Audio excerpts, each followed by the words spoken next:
Hai semua, apa kabar? Welcome back to IG Live Talk Kebun Rizky bersama saya Rizky Situnggir. Apa kabar semua? Semoga sehat dan dalam lindungan yang maha kuasa dan senantiasa pakai masker kemanapun kita pergi. Karena COVID is real dan kita akan bicara mengenai COVID bersama seseorang yang very well. Oke, orang sudah datang langsung aja.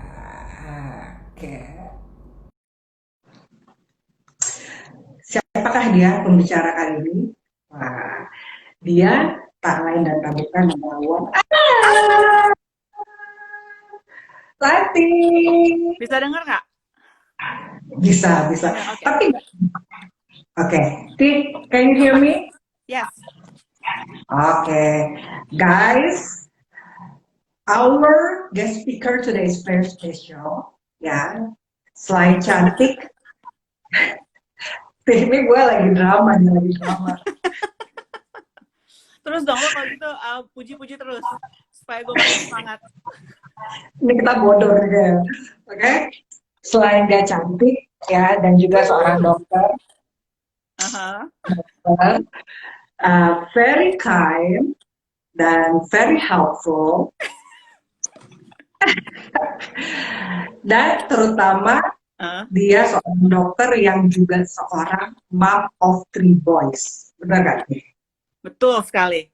Mom of 3 boys. Hai, Oke. Frida. I think I see Frida and Ardi. Frida, ini kita reuni roommate ini. Yeah. Oh, my mom is here. Hai Tante, hai. Udah terima ya chicken pie dan nugget dan puff? Kok by the way ya Ki, kayaknya yang apa memberikan obrolan ini kenapa ibu saya yang dapat kale puff? Karena kalau jadinya ekspor nih, ya itu lebih mahal ongkosnya daripada I guess ini kita nggak good ini excuse. kita belum mulai. Ini kita udah mulai belum sih? Udah dari tadi. Oh, Oke. Oke. Apa nih jadinya? Jadi Kiki sama saya ini dulu bekas roommate. Ya, gue yang ngomong duluan, tim yang ngomong duluan. Oke. Bukan kebalik. Oke. So everybody, this is Dr. Ratih Sudarto MD. Ya, she is a family medicine physician di private hospital di Ananda. Private practice, it's an outpatient clinic. Oke, dan suaminya juga seorang dokter Yes. Dan 3 orang anak, semuanya laki-laki. Gue nggak tahu kalau lu ya, kalau Batak itu diemnya cuman pas merem. Kalau laki-laki, anak laki-laki Batak. Jadi I cannot imagine kalau 3 gimana gitu ya. Ya, bisa. Sebenarnya nggak cuma pada saat tidur. Mereka itu diam itu kalau dikasih iPad. Oke, jadi diam kalau dikasih angka. So for 1 hour, karena kita akan ngobrol selama 1 jam, saya harus jujur, itu anak saya tiganya sekarang main iPad. Supaya nggak mengganggu. Biar mama bisa tampil, nggak apa-apa. Gue setuju. Tanpa diganggu selama 1 jam. Oke. Jadi gini, mungkin kita pengen tahu ya, walaupun udah dikasih video kemarin tentang siapa seorang Ratih, but can you tell us about what you do there as a doctor in private practice? Okay. Can you tell us a little bit? Okay. Ya, jadi saya ini family medicine physician tuh kayak dokter keluarga ya. Jadi pertama saya mau kasih tahu setelah saya lulus kedokteran itu saya ambil 3 tahun postgraduate training untuk menjadi family medicine physician. Kenapa family medicine? Jadi kalau di sini tuh kita di Amerika ini saya pasien itu bisa dapat choices ya. Either mereka mau misalnya sekeluarga anak 3, bapak ibunya ke internal medicine specialist, anak-anaknya ke dokter anak, terus ibunya kalau hamil dia ke OBGYN. Sebagai family physician ini saya dapat training untuk semua itu gitu. Jadi saya sebenarnya waktu awal-awal setelah saya lulus dari jadi family medicine physician itu saya juga take care pregnant pasien. Jadi dari pokoknya kita istilahnya tuh dari cradle to grave gitu. Jadi misalnya sekeluarga itu ibunya hamil, saya juga take care, melahirkan, saya bisa melahirkan juga, saya melahirkan, membantu melahirkan. Tapi kalau misalnya ibu itu memerlukan C-section, baru saya konsul ke OB/GYN. Ya, tapi itu itu waktu saya masih kerja di daerah yang rural gitu. Jadi daerah yang lebih ke apa? Kayak desanya lah gitu, dimana spesialis itu lebih susah aksesnya. Nah sekarang karena saya sekarang pindah ke daerah yang lebih besar, saya udah nggak lagi take care of pregnant women. I focus more on children sama adult, all the way from dari newborn sampai hari tua gitu. Dan kenapa ini untuk lebih gampangnya nih ya, Ki, lo umurnya berapa sekarang, Ki? Rahasia. Misalnya seorang Kiki ini umurnya 35 tahun ya, misalnya, bener nggak Ki kira-kira ya? Ya. Misalnya 35 tahun, misalnya lo jadi pasien saya gitu ya, kamu datang, itu nanti saya akan offer pertama ya, of course family history-nya gimana, apakah ada cancer, ada penyakit jantung, jadi ada kan banyak penyakit-penyakit itu yang keturunan kan, jadi itu saya fokus ke situ, nanti saya offer nih, oke, sekarang cancer screening yang appropriate for your age itu apa gitu, apakah pap smear, which I do as well, terus udah gitu saya fokus lagi ke prevention, jadi misalnya kamu overweight misalnya, enggak ya Ki, kamu enggak nih, itu atau cek kolesterol, cek blood pressure, jadi I focus a lot more on the prevention stuff gitu, and try to identify any abnormality that we can prevent, jadi nggak akan menjadi lebih progresif, lebih cepat gitu. Misalnya keluarga yang paling gampang, paling common misalnya diabetes ya, itu kan banyak ya, di Indonesia pun banyak. Ada family history of diabetes. Saya dari misalnya anak-anak itu ke saya sekeluarga, itu saya udah fokus dari awal gitu. Oke, kamu tuh ada family history diabetes, jadi kamu cara inilah beberapa hal yang kamu bisa lakukan untuk supaya kamu nggak jadi diabetes juga gitu. Jadi dari kecil itu udah saya ajarin misalnya, oke, kamu harus lihat nih, misalnya makan ini karbohidratnya berapa, kamu harus exercise gitu. Jadi that's what I do. Actually gue masih di awal-awal sih, makanya kalau di Indonesia lo bisa kayak compare gimana gitu kan, tapi maybe karena di sana lebih sophisticated kali ya in terms of health awareness ya kan, jadi function dari family medicine physician ini benar-benar essential maybe ya. Kalau di Indonesia I don't think we have that kind of service here, right? Paling dokter keluarga kan gitu ya. Ya dokter, sebenarnya dokter, I think the big difference is just kayak dokter umum, tapi saya ada 3 tahun lebih training gitu, jadi lebih, I think I still know a little bit more. Okay, you have to know about a lot gitu kan, tapi sebagai family doctor saya jadi bisa lah untuk answer most of everyday question gitu kan, jadi dan saya juga tahu limitation saya ini gimana gitu, kalau misalnya sesuatu yang sudah saya pikir okay, this is out of my expertise, then I refer. Nah, the thing kan di sini insurance hampir semua kalau ke dokter dia pakai insurance ya, dan insurance itu mendikte gitu, kamu nggak bisa langsung ke spesialis tanpa referral dari primary care. which is what I I am. Gitu. see. Ya. Jadi misalnya hal yang bisa kita tangani ya kita kan ini we're also saving cost gitu karena kan kalau semua orang ke spesialis ya juga akan menjadi lebih dan susah kan nggak spesialis jumlahnya nggak sebanyak primary care physician gitu. Dan mungkin juga apa indikator atau apa namanya ngeceknya diagnose pre-screeningnya mungkin juga dari apa namanya yang dari awal ya, maksudnya nggak langsung ke spesialis kan, diagnose ya segala macam. Gue so tau gini kayak gue yang dokter. Kamu kan suaminya dokter juga. Kan? Iya, itu sedikit tahu lah. Sedikit tahu lah. Terus ini dokter ya, FYI, you are all the doctors and medical workers our hero now. Dengan adanya COVID ini, ya. What about significant? Atau gini, gimana sih penanganan atau COVID di Amerika sendiri dibanding Amerika? Kalau di Indonesia misalnya ada PSBB gitu kan, dan apa namanya harus pakai masker. Nah kalau di Amerika gimana? Sama-sama firm atau ini deh? Nah ini masalahnya di Amerika ini adalah banyak.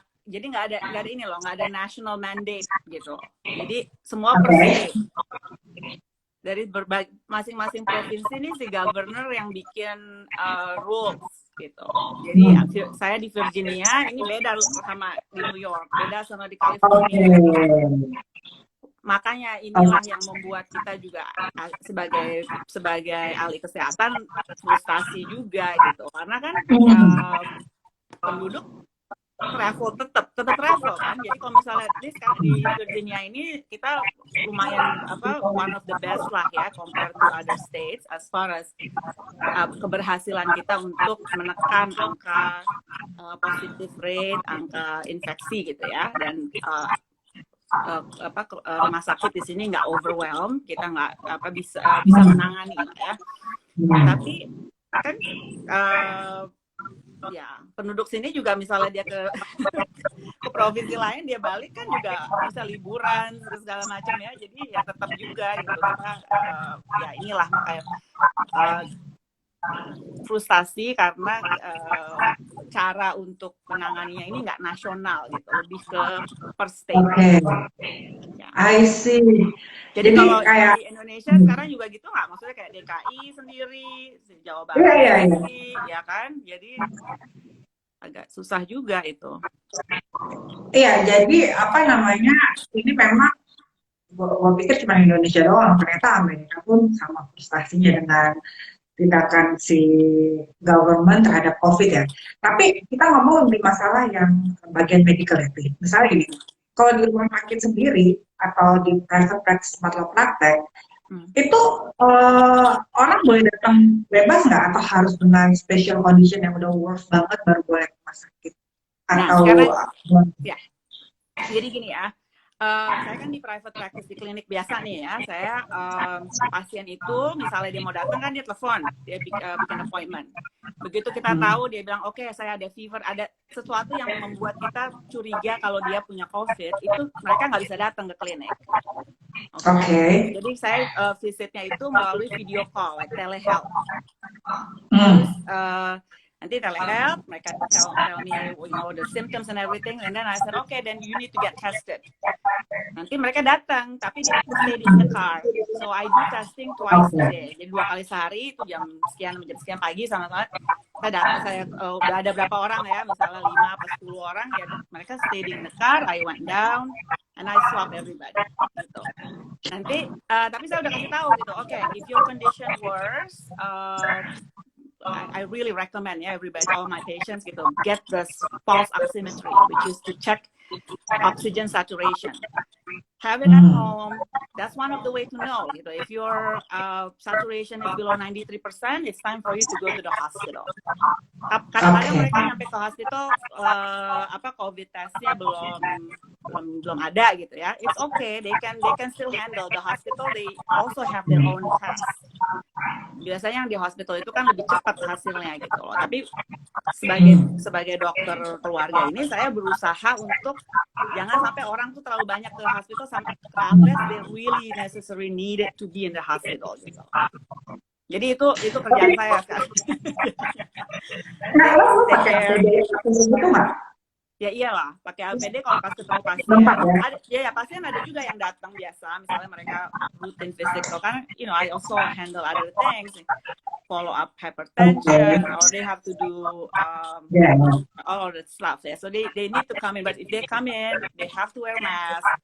Kita juga pakai face shield, face mask, check temperature, of course, gitu kan. Terus kita juga tanya, ada screening question kan, apakah ada seorang di rumah yang lagi sakit, misalnya ada serumah yang sakit, ya mereka nggak bisa datang, gitu. So we try to do, kalau kita nggak yakin ya telehealth dulu. Nanti kadang-kadang mereka telehealthnya dari mobil. Nanti pas saya bilang, oke, kamu bisa masuk at least. Jadi pas datang tuh mereka cuman singkat gitu. Misalnya saya yang penting aja lah gitu, mau dengerin heart or lung, just the simple stuff, and then the rest we can actually talk, and then okay, go back to your car, we'll talk again by video gitu. Oh, so it's apa ya, stressful karena kan kita mesti bolak-balik copot masuk. Lo berapa hari berapa jam dalam hari pakai APD gitu? Pasti aduh, nggak kebayang. Tapi langsung ya, gue nggak pakai yang sampai bener-bener gitu, nggak. Gue pakai mask dan face shield. Kalau I'm testing, then I put on the gown, disposable gownnya gitu. Tapi kalau ketemu pasien langsung sih enggak, cuman pakai facial sama mask aja. And I try to keep the distance 6 feet unless like really like short period of time, karena kita kan CDC guideline tuh bilang kalau higher more higher transmission itu kalau kamu dekat dalam waktu lebih dari 15 menit. Jadi kita benar-benar berusaha kurang dari segitulah interaksinya. So to try to lower our risk as well. So far so good. None of our nurse they all been healthy. So that's another thing that I have to make sure. Jadi jangan sampai staff sakit, atau jangan sampai juga pasien tuh jadi nggak mau datang gitu kan, karena mereka juga perlu jangan di-delay lah semua layanan kesehatan ini. Betul.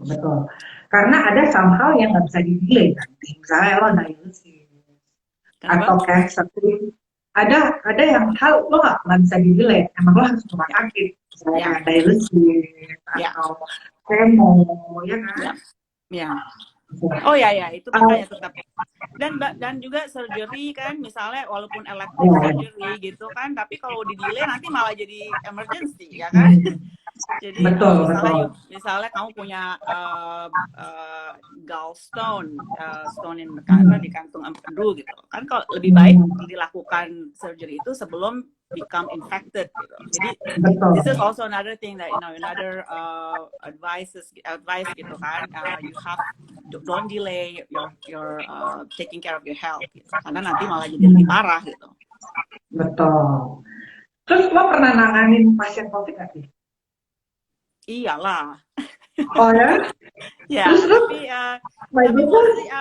karena kan like I said, I do testing every day since March, so of course some of them are positive, and ya ada yang dari rumah misalnya, ya kita pokoknya ini aja video call aja gitu. Terus tapi mereka juga jadinya tahu kapan harus ke rumah sakit gitu. Dan saya ini kan prescribe medicine depending on how sick they are gitu. So maksudnya gini sih, maksudnya gini, orang menghindar COVID ya kan, but these medical warriors, I call the doctors medical warriors because justru mereka menghadapi si COVID ya kan. Karena misalnya gini, kayak suami gue, pasienku COVID, yang menjadi resiko tuh bukan yang bersangkutan, anaknya juga, suami, spouse-nya juga di rumah ya kan. Ya, semua kena. Maksudnya semua ini. Ya itu ya seperti yang kamu bilang itu kan. Jadi waktu pas, tapi I think the biggest difference from March until now itu kita sekarang kan udah lebih tahu lebih banyak ya. Jadi kita juga tahu kalau apa tadi namanya APD itu inilah penting dan itu it works gitu. Nah, Malah itu works ya. kan untuk healthcare workers itu malah infectious rate-nya jauh lebih rendah dibanding orang lain gitu karena kita pakai itu kan. Jadi again, Dan this itu is something like risk benefit gitu. You know, I have to do the work because this is very important, you know, for my patients and yes, there is a risk, tapi kan ya, I try to be as careful as possible. Terus begitu nyampe rumah ya langsung mandi, langsung ganti gitu kan. Waktu awal-awal dulu malah yang lebih ini lagi ya, tapi sekarang sedikit lebih nggak terlalu ini. Ya pokoknya yang penting cuci tangan ya kan, cuci tangan, you know, you take shower as soon as you get home, make sure that you wear mask. Mask is a must, ya kan? Karena banyak yang apalah nggak macem, tapi ya gua rasa di sana juga kayak gitu kali ya. Iya sama lah. Kadang-kadang ada pasien yang datang masih di sini gini, ya kan? Gimana tuh? Atau oh, can you please like you know like pull up gitu. Pull your doctor's nose, yes, gitu. Ada ya inilah, tapi again I protect myself. You know, other people I can't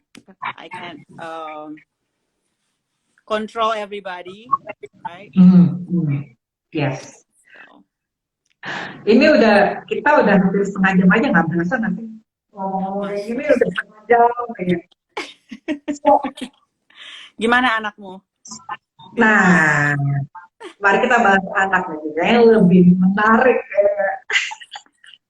Nih, kalau nggak salah lo ada 3. Siapa Ethan yang pertama ya? No, yang pertama namanya Kyle. He's 11. Ethan 9 tahun, sama yang paling kecil Alex, umurnya 4. Keren. Lo nggak mau nambah 1 biar cewek? Nggak ada. udah tua. Gue udah nggak 35 lagi, nggak kayak lo, Ki. Kayak 27 lo, Ki. Well. Ki, kata Arti, suaranya menggema, Ki. Ini nggak tahu, gue emang di ruangan ini sih. Nanti kayaknya perlu beli yang lebih sophisticated kayak Ki. Okay. Well, anyway. Ada yang mau bertanya nggak nih?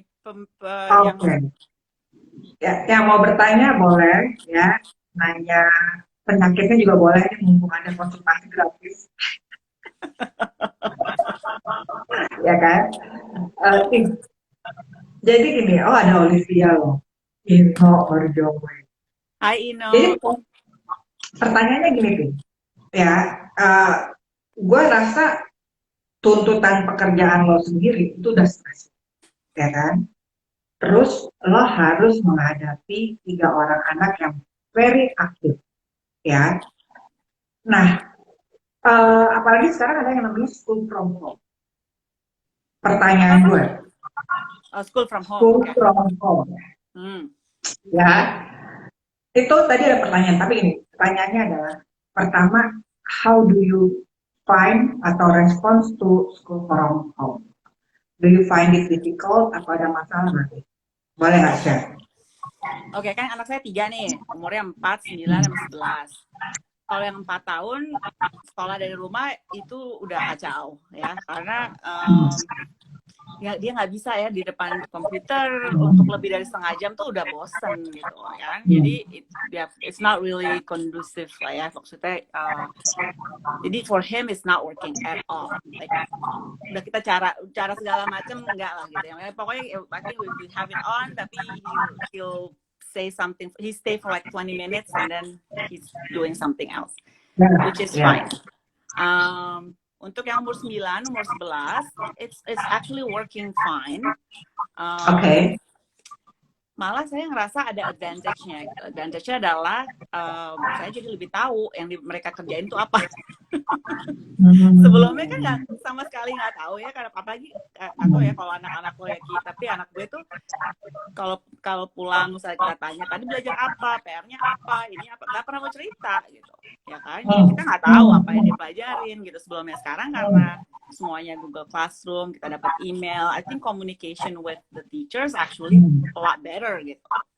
I feel like I might actually know more and I can help if he needs it. Kadang-kadang apalagi anak saya yang pertama tuh suka tahu-tahu yang frustasi, nangis, tapi nggak bisa nerangin gitu apa yang dia perluin sebelumnya. Ya, sekarang setelah distance learning ini malah gurunya bilang, oh he's actually more, he participate more.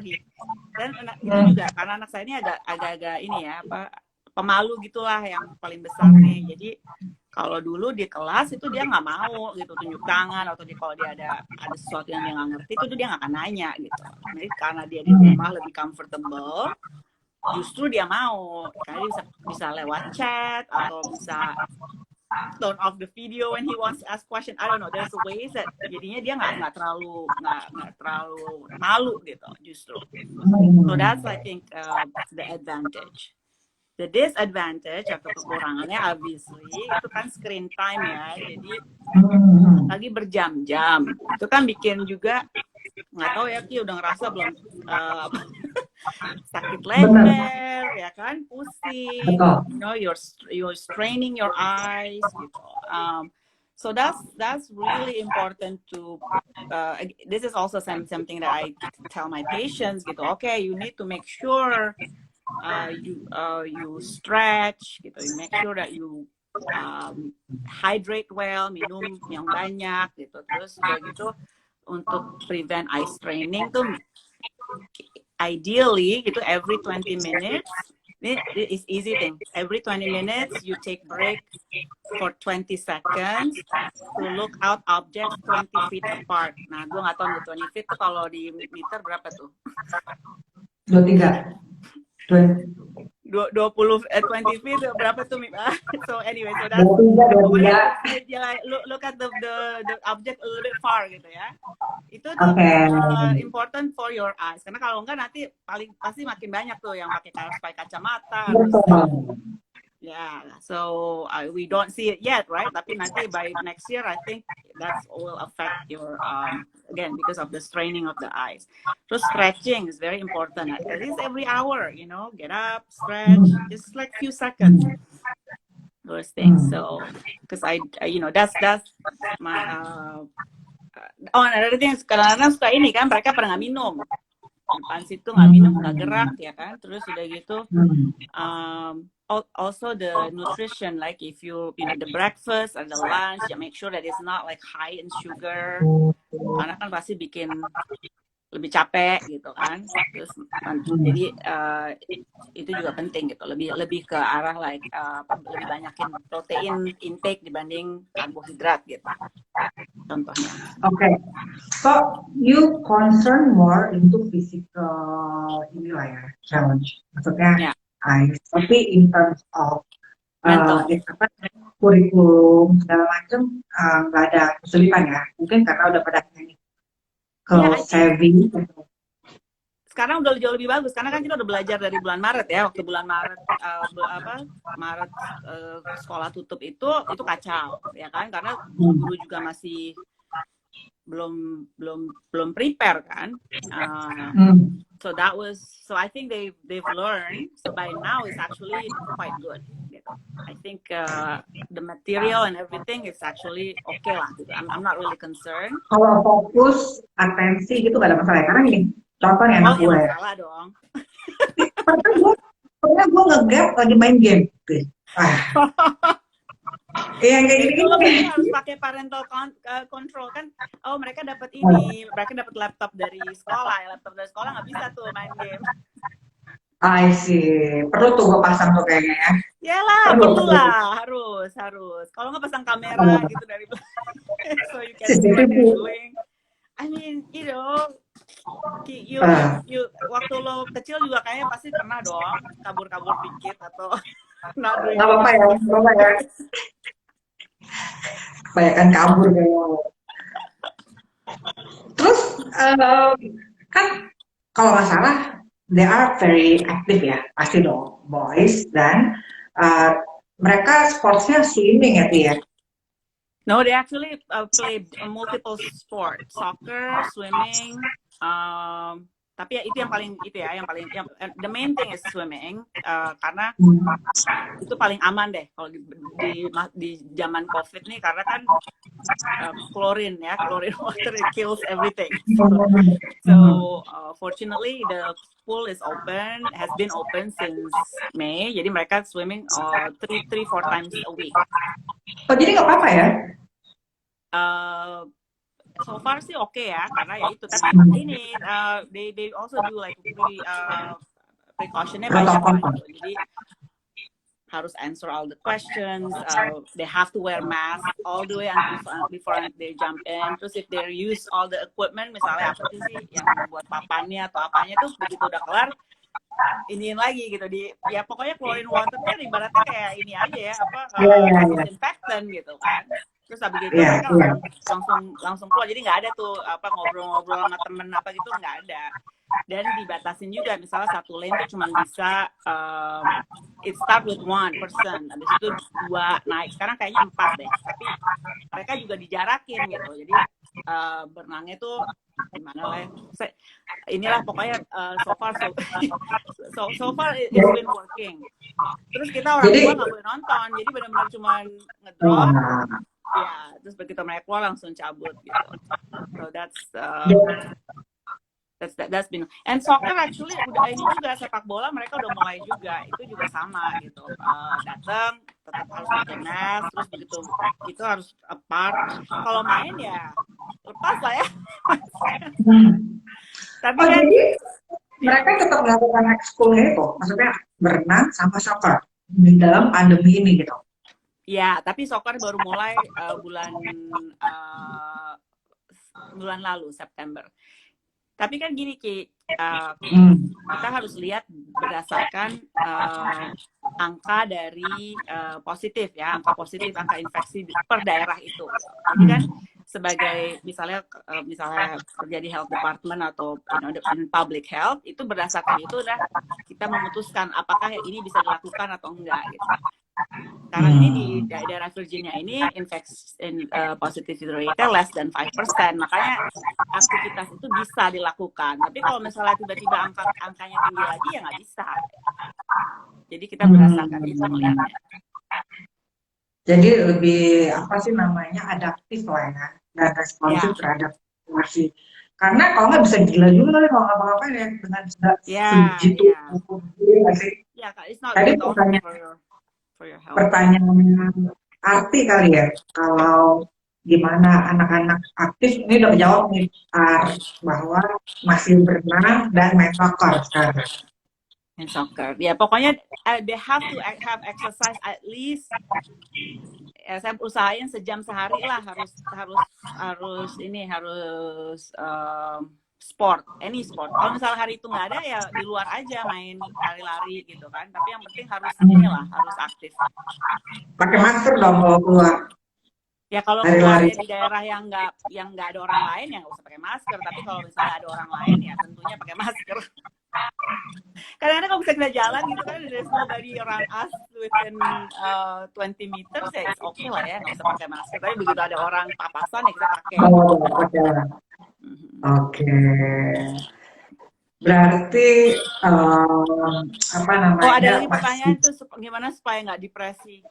Lo depresi gimana caranya supaya nggak depresi? Kamu depresi kenapa? Dia mana nih yang COVID-nya apa yang promo atau yang It's hard, you know. Actually, it's very mental health. Like around in this past 6 months tuh benar-benar banyakkan 50% dari visit itu orang tuh pada apa?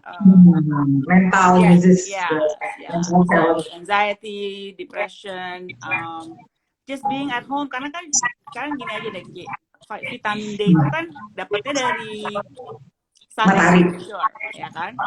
Terus kalau kita di rumah terus vitamin D-nya turun tuh juga mempengaruhi gitu ke energi, mempengaruhi juga mood gitu kan. Jadi lebih gampang marah gitu. Ini dari segitunya aja ya. Plus the fact that we're dealing with this pandemic, we don't know when it's gonna end, ya kan? Kita juga worries, gimana nih nggak bisa ngunjungin kakek nenek, nggak bisa ini, nggak bisa ini. It's inilah ya. Ya, tapi mungkin one thing yang could be helpful is knowing that we're all in it together, ya kan? Yes. Nah, itunya tuh. Kalau misalnya, where everybody feels like, okay, we're in it together, let's do this together, itu tuh ada sedikit membantu, gitu. I think. Ya, kalau semuanya, apa namanya, sengsara, lebih ini ya, lebih membantu ya, Ki. Ya. Soti, ini menjawab ini pertanyaan gue yang berikutnya bahwa how do you maintain your healthiness during this pandemic? Okay. Gimana? So during this pandemic, because of apa ya? Sekarang gue tuh fokusnya gini aja. Things that I can control. Because like I said earlier, I cannot control everybody ya. If you feel like, oh my God, why is this person not doing this? Why is not? Itu tuh bikin lo makin stress. Ya kan? So, you just focus on like what's the most important, and then focus on things that you can control. That's my motto sekarang kalau lagi urusan begini. Jadi gue lebih fokusnya sekarang, oke, yang penting anak-anak keluarga sehat nih. Itu udah paling nomor 1. Yang penting gue sehat. Ya kan? Enggak, gue kalau nggak sehat gue nggak bisa kerja gitu ya. Jadi I really dalam sehari itu gue berusaha ada time for me to exercise. Because for me after exercise tuh kayak kayak dapat energi baru gitu. Exercise-nya apa? I run. Okay.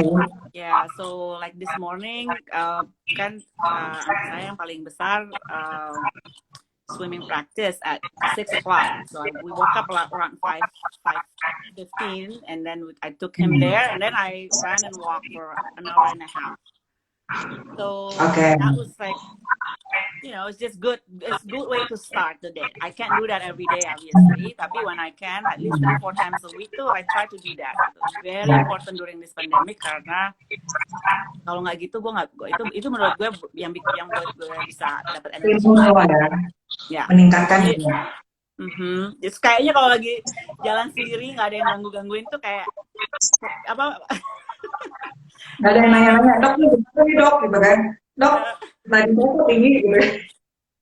Kayaknya bukan kalau gangguan dari anak-anak gitu loh. Kalau di rumah gitu kan pasti ada yang tolong ini terus kan gitu. Tapi it's like it's just an hour a day gitu. I want it's a luxury if I can have an hour a day, but at least if I can get like 3 times a week, that will be like awesome. So okay. Nih apa namanya hubungan dengan healthy lifestyle, mungkin gue sedikit introduction mengenai kebun Rizky ya.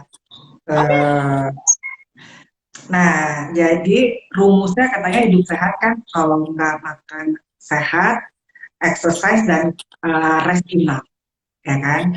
Nah, si kebun Rizky ini mau membantu atau support orang hidup sehat dengan asupan makanan sehat, which is organic veggie in terms of kale, specialty kita, dan makanan olahan dari kale seperti kale kempai dan kale tumbang. Nah, makanan kita ini organik, yummy kan? You fried the pie, right? Nah, jadi bedanya apa nih? Karena kita menanamnya secara as organic as possible, ya, tanpa menggunakan chemical seperti pesticide, pupuknya kompos, natural, segala macam. Dan makanannya juga nggak ada MSG, nggak ada pengawet, terus di oven. Terutama sih, gue nggak tahu anakku suka makan sayur, karena laki-laki jarang ada yang suka makan sayur. Anak lo suka makan sayur? Ya, dipaksa. Jadi lebih ada unsur pemaksaan, ya. Kayaknya ada fasenya gitu. Waktu kecil mereka apa aja ditelan, ya kan? Begitu udah memasuki umur sekian, enggak. Oke, Mandy mau mencoba Hello Chicken Pie ya, lo harus ke Jakarta, men. Gak bisa di Amerika. Nah, jadi salah satu strategi nih supaya si anak makan sayur, gue bikin produknya, Ting. Ya kan? Oh, Gue very good. umpetin tuh di antara pie sama si tuna puff ini kan. Atau lo bikin green juice Hmm. dari carrot supaya ada asupan serat. Karena we believe that healthy intakes is important. Benar, benar aja. You are what you eat. Setuju 100%. 100%. Gitu. Saya mau jawab nih, kalau nggak ada oversupply tiap minggu nih sama Arti sekalian. Alhamdulillah. Mungkin Ah, suatu hari Ki bisa import ke sini. aduh, amin amin. Nah, jadi kan kayak lo bilang tadi bahwa eh, kayak mata misalnya Hmm. atau vitamin D itu kan penting juga kan di Ya, dalam tubuh sehat terdapat jiwa yang sehat atau kebaikan di dalam tubuh sehat terdapat jiwa yang sehat. Nah, ditambah dengan exercise dan apa namanya good rest, me time contohnya, ya kan? Jadi ini menyambung ke pertanyaan berikutnya, ya. Uh, how do you, sorry, ini dulu kali. What kind of challenges you find and how do you respond? Apa challenge yang lo tantangan terberat selama ini dan bagaimana meresponnya? ini selama pandemik atau in general nih?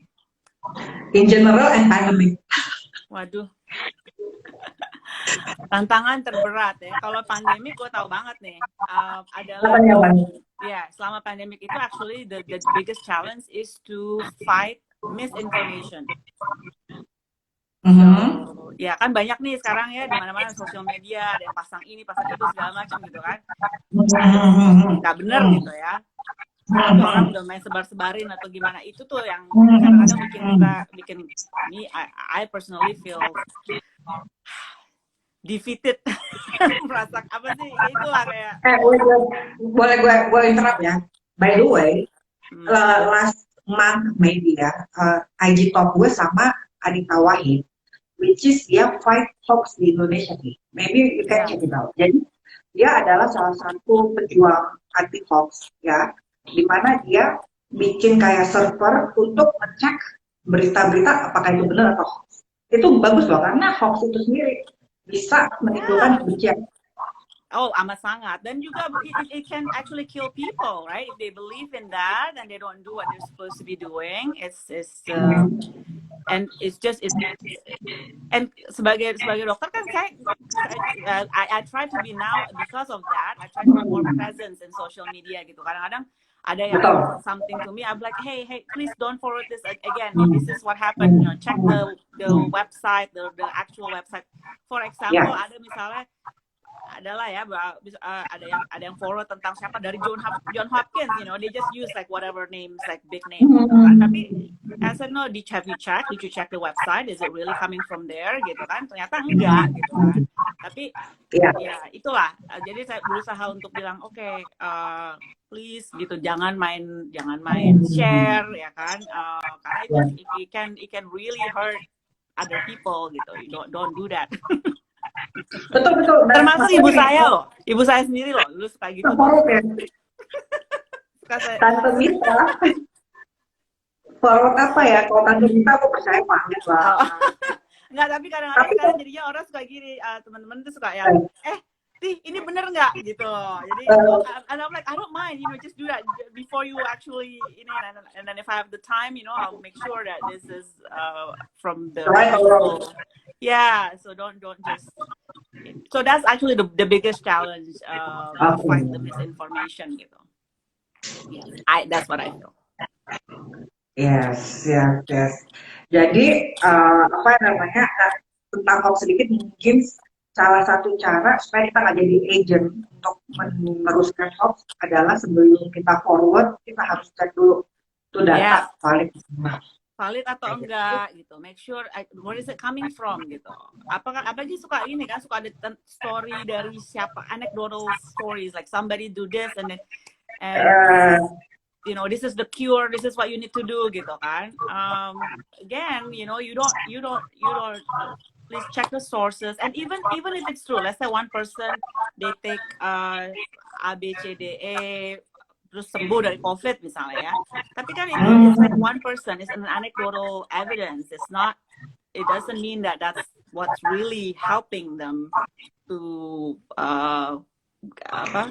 get over the disease gitu. Jadi, by the way, Presiden Trump kena COVID tuh dan sembuh hoax kok nggak sih? Gue bingung. 2 hari doang sembuh gitu kan? no.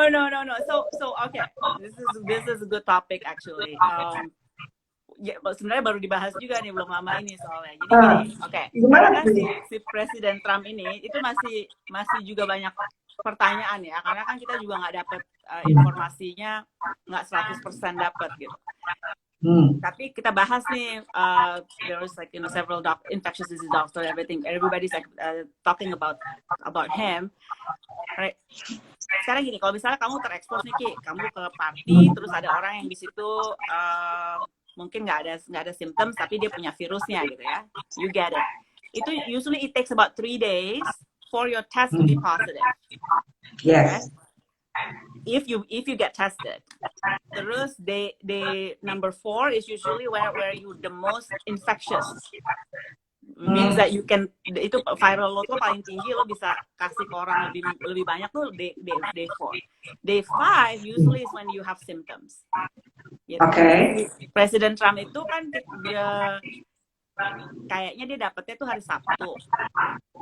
Terus hari Selasa itu lagi debat, tapi dia datang telat, jadi dia nggak dites hari Selasa. If he was tested, he probably would been positive on Tuesday before the debate. But he was not tested because nobody gave a straight answer. Every time the reporter asked when was the last time he tested negative, nobody gave the answer. Terus day number 4, so itu kan berarti 1, 2, 3, 4, 5. Hari ke-6 dia baru tes positif. Terus dia sakit, hari ke-7 dia ke rumah sakit. So actually by now he's already usually the viral load is already dropping by day 7. So he's actually by today, he's already day 14 today. Ini menurut gue adalah suatu hal yang sangat amazing ya, gimana kok bisa kecolongan tes gitu sih pas mau debat. Yang kedua, ya nggak sih maksudnya. Terus yang kedua, berarti selama ini dia OTG gitu kan, orang tanpa gejala. Well, that's another thing, you know, the test that you use is different. There's multiple tests. Yang di White House dia pakai itu pakai namanya Abbott ID. Itu tuh they only positive if the viral load is more than 10,000. The best PCR test itu can detect when the viral is only 100 to 200. Tapi jadi yang si White House pakai ini kemungkinan besar kalau baru within 3 days of getting infected, it's still gonna be negative gitu loh. Makanya the White House people, they only rely on the test and they don't wear masks, and that's the problem. If only during that event everybody is wearing masks, we think that the transmission rate will be dropped by 95% if everybody was wearing masks.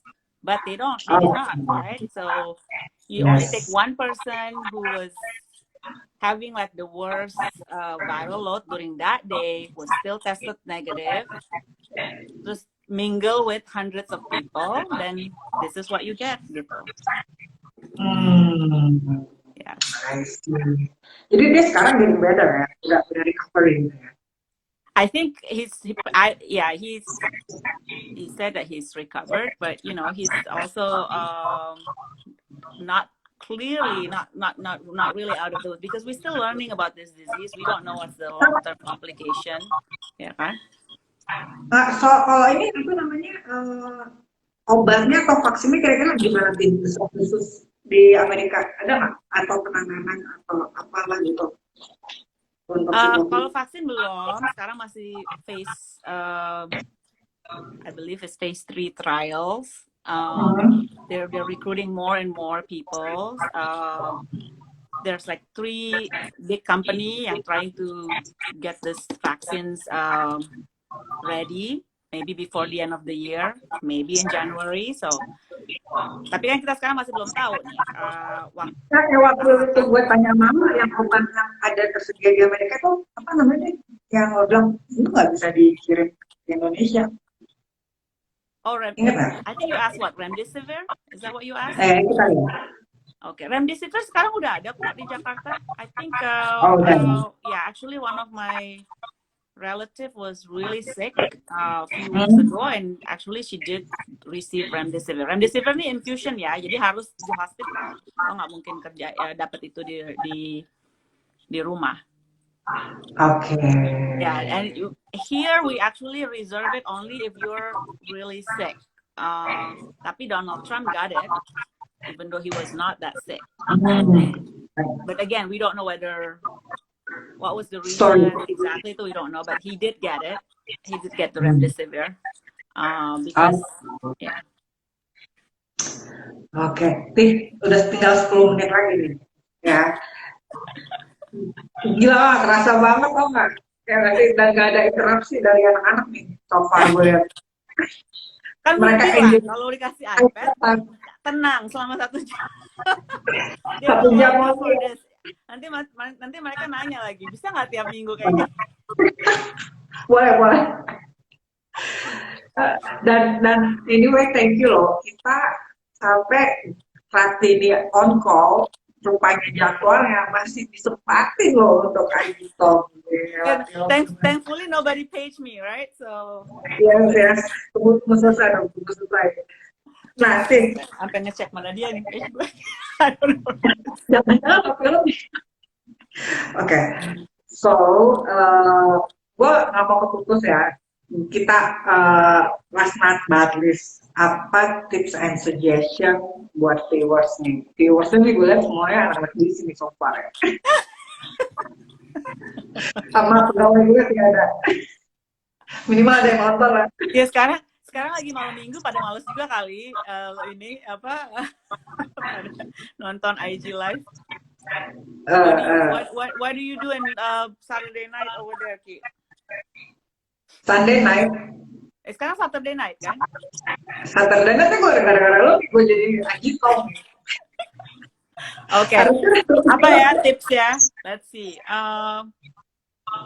In general, I think. In general, okay. All right, for right now, okay, find something, because you probably have more time during this pandemic, then do something that which I think this is what everybody's been doing, right? They learn new skill, either masak, baking, atau apa gitu, or learning music or something. You just use this time to do things that you haven't been able to do for a very long time, gitu. So I actually learned piano a little bit during this pandemic. So that was, one of the things that I haven't had the time to do it. So baking, ya, dikit-dikit lah ya. But I wish I have more motivation to cook, but that hasn't happened. Motivation to eat ya, gitu kan. Ini menarik loh, dalam arti di masa pandemi COVID ini ternyata banyak orang yang menemukan hidden talent yang mungkin. Tapi kalau tiba-tiba jago masak, ya kan? Ya kan? Kalau dulu jadi jago piano gitu kan? Nggak juga, nggak jago, bisa dikit. Tapi you enjoy doing it gitu kan? Ada yang bisa melukis, jadi maksudnya blessing in disguise. That's really true. Do that, and then just knowing your kids, right? Knowing your family, because you spend more time with them. Because I learned my oldest son, he can. I learned that he's doing his best at certain hours. Kalau udah jam segini udah nggak bisa. So, which I don't see that before because he was in school, but now I see it's like, okay, I try to change his schedule gitu, karena I know that he definitely have more energy during this time of year, this time of the day. Terus nanti kalau udah dia tuh kalau udah kena apa ya, ibaratnya kalau udah selesai gitu, udah nggak bisa diapa-apain. Gitu. Nah, tapi ini loh, maksudnya gini, I don't know ya, ini tantangan karena faktor apa namanya gadget ya atau dan lain. Kadang walaupun lo lebih banyak bersama family members, tapi karena faktor gadget itu di Indonesia mungkin lebih susah kan membatasi. Itu sebenarnya quality time juga rada berkurang sih sebenarnya menurut gue. Jadi ya gue rasa nggak tahu ya, di sana ada strict.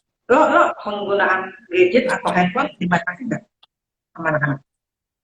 Oh, anak-anak mereka screen time-nya kalau during weekdays is karena mereka udah sekolah itu the older one gets like an hour at night. Jadi lo emang kasih screen time Yeah, kan? so the little one really don't get any extra during weekdays ya. Karena dia juga tidurnya lebih cepat. Nah, kalau yang sebagai insentif juga saya gini, jadi yang kakak-kakaknya suruh bantuin nih. Oke, bantuin adiknya yang paling kecil untuk mandi, gosok gigi, bacain buku.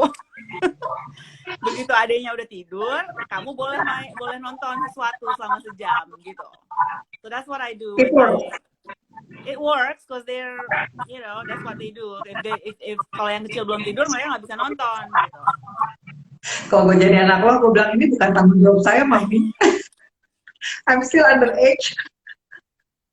Mamanya pintar banget gitu kan, benerin ini gue kayak mandi gue bisa cepet, tapi kan I come home from work and it's like so busy gitu, jadi ya that's another thing, they have to pitch in more gitu kan, karena mereka juga di rumah terus anak 3 Ki itu makannya banyak banget kan, nonstop gitu, jadi ya itu, jadi yang mereka bisa bantuin tuh itu, oke, mandiin yang mandiin adiknya, gosok gigi bareng-bareng, terus kamu bacain 1-2 buku, habis itu nanti dia tidur sama saya gitu ya, tapi yang gede-gede boleh nonton selama sejam gitu. Yes. That's of course after homework everything's done. Kalau weekend mereka dapat lebih, they get 2 hours on the weekend. Wah, itu sebenarnya tantangan untuk screen time di gue, maksudnya untuk disiplin, karena salah satu itu berfungsi adalah orang tuanya harus disiplin duluan, ngerti ya? Lebih males, nggak bisa cuek ya kan? Ya. Gitu. Gila, tapi lo keren banget ya, luar biasa, 3 anak, ya kan, dengan tuntutan pekerjaan. Tante Mita nonton nih, aduh thank you so much Tan untuk waktu. Kayaknya dia keluar masuk deh. karena wifi-nya lemot. So, enggak, dia pasti sibuk juga urusan yang lain. Jadi dia cuma ini aja supaya ibaratnya absen.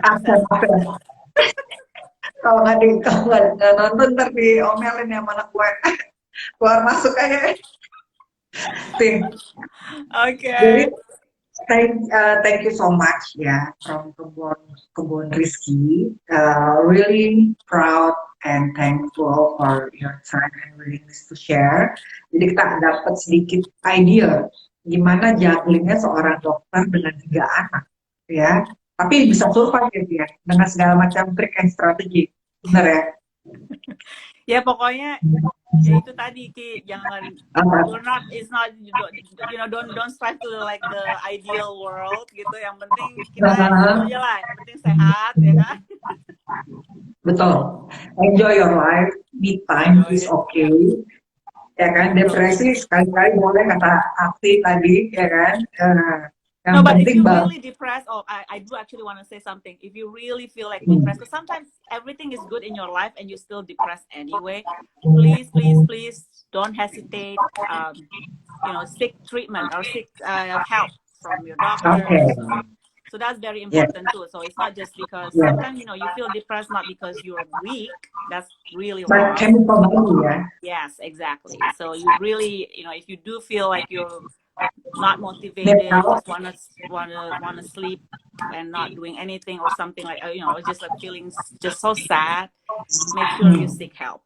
please. Nah, ini pre-screening sama dokter Astina tuh sudah diomongin ini. Tinggal 30 detik. Gue gak mau apa yang keputus. Ya. Again, please. Thank you so much for your Okay. time. Thank you for having Begitu, me. salam buat semua. For the boys, Tante Mita, and your husband. Stay safe ya, Ti. Jangan lupa pakai APD dan masker.